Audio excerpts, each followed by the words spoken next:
Have you ever just wanted to, switch off all the noise in your head and create something beautiful, but without all the pressure? Well, today we're going to dive into a simple meditative art form that does exactly that. It's called the Zentangle method, and honestly, it might just change the way you look at a blank page forever. Ah, the blank page. It's like a blinking cursor on a screen, just staring back at you. It can feel less like an invitation and more like a challenge, right? That pressure to make a masterpiece right out of the gate can be a total creativity killer. And you know what? This person on Reddit they hit the nail on the head. That feeling is so universal. But what if I told you there's a method that was specifically designed to take that feeling apart, one simple, deliberate line at a time? Well, that's the whole promise of Zentangle. So what's the secret sauce here? How does Zentangle pull off this little magic trick of turning anxiety into art? Our first stop is digging into what makes this method so unique. And let me just say, it starts with an art form where the eraser isn't just unnecessary, it's actually not recommended. The easiest way to think about it? It's like doodling, but with a purpose. It all started back in 2003, when a couple named Rick Roberts and Maria Thomas realized you could turn simple, repetitive patterns into these absolutely stunning images. It's basically where art and mindfulness meet up and shake hands. Now, at the very heart of this method are these things called tangles. And don't let the name throw you. These aren't some complicated drawings you have to invent on the spot. Nope. A tangle is just a pattern that's already been figured out and broken down into a series of really simple, easy-to-follow strokes. And forget about some huge, intimidating canvas. In Zentangle, you work on what's called a tile. It's this small 3.5-inch square of paper, about the size of a drink coaster. Just that simple change instantly lowers the stakes and makes the whole process feel so much more approachable. And before you even draw a single pattern, you start with a string. It's just a light, random pencil line that you draw on your tile to break it up into smaller sections. This is the secret weapon against that scary blank page. You're never starting from nothing. You're just filling in one small, manageable little space at a time. So what's the payoff for all this? Well, it's way more than just a pretty picture.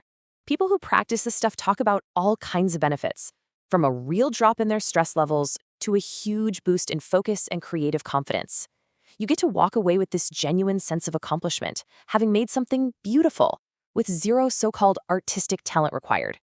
But here's the thing that really makes Zentangle so different.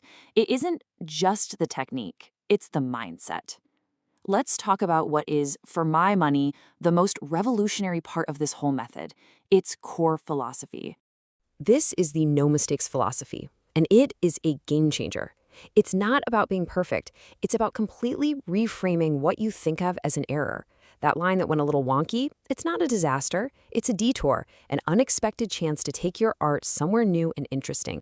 That's why there's no eraser in Zentangle. That oops moment isn't a failure you have to scrub away.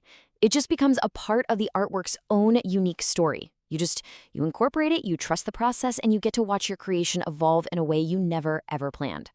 And let me tell you, that is incredibly freeing. And what's so cool is that this mindset doesn't just stay on the paper. It helps free you from that constant pressure to be perfect. It teaches you to trust your own gut, your own creative instincts. And for a lot of people, it actually becomes a bridge to coping skills, helping them handle life's little unexpected turns with a bit more grace. Okay, so we've gone through the why. Now let's get practical. How do you actually make a Zentangle tile? It's less about following a rigid set of rules and a lot more about just following a simple, structured little ritual. These are the official 8 steps, but think of it less like a test and more like a gentle roadmap to guide you from start to finish. It starts and ends with just a moment of appreciation. You mark your corners, draw a border, create your string, fill it with tangles, add a little shading, and then you sign your work. This ritual takes all the guesswork out of it so you can just relax into the process. Okay, and here is the secret that unlocks everything. You see all those incredible complex-looking patterns you admire? They are all, and I mean all, built from just these 5 basic strokes: a dot, a circle, a curve, a line, and an S shape. Seriously, if you can write your own name, you already have all the skills you need. All right, let's actually try one. We'll build a foundational tangle called Crescent Moon. And step 1 is, well, it's exactly as simple as it looks. You just draw a row of these solid half-moon shapes. That's it. For step 2, we're going to introduce a key Zentangle technique called the aura. Now, it sounds fancy, but an aura is just a halo. You're simply drawing a line that echoes the shape of the line you just made. So for this one, you just trace right around the outside of those half moons. And the final step? You guessed it, you just keep going. You repeat that aura over and over, letting the lines build up until the space is filled. And just like that, from a few really simple, deliberate strokes, this beautiful, complex-looking pattern just emerges. So, we've covered the philosophy, we've covered the practice, now for the most important part, getting you to actually pick up a pen and try this for yourself. Let's just quickly tackle some of the common things that might be holding you back. Let's just be super clear about what you need to get started. You might think you need some special artistic talent, or fancy pens, or the official paper. But the reality? If you can sign your name, you are more than skilled enough. Any pen you have lying around, any scrap of paper will do. The only thing you truly need is just a moment of your time. And this right here is probably the most important shift in thinking you can make. You have to let go of the outcome. The real magic of Zentangle isn't in the finished drawing, as lovely as it might be. It's in the calming, meditative act of creating it, one intentional stroke at a time. I want to leave you with this final thought because it just perfectly captures the entire Zentangle philosophy.